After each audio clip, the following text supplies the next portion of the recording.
This is back towards the back property line of the 2.5 acres that we just purchased. And if you look, it looks like this was thinned at some point. These look to be, I don't know, 20-year-old pines. And then there's mixed hardwoods in the mid canopy. This opening, you can see down below, is where he had a bunch of pallets stacked. It looks like where he was going to burn. Looks like he's probably burned there in the past.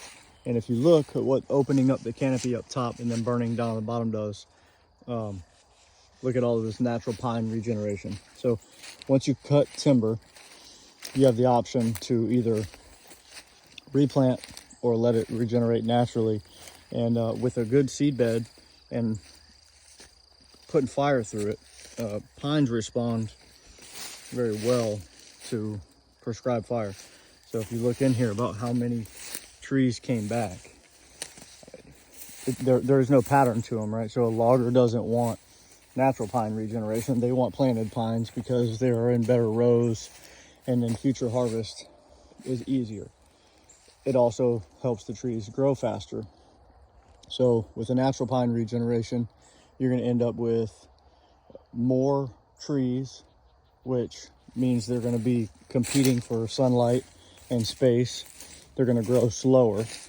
It'll take you longer to get a tree of the same size than it would for if it was a planted pine at the proper spacing. So there's a trade-off. It's time for money, because planted pines cost money in seedlings and labor to get them in there. So, you know, thinking about that for the other property that we're having thinned right now. And then there was a part of the property that was clear cut 2 years ago. About our options: are we going to pay to replant, or are we going to do something like this and kind of just let it do its thing? Because there's a lot of pines in here.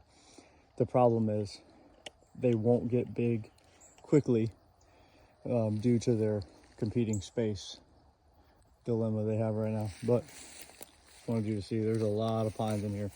They are thick.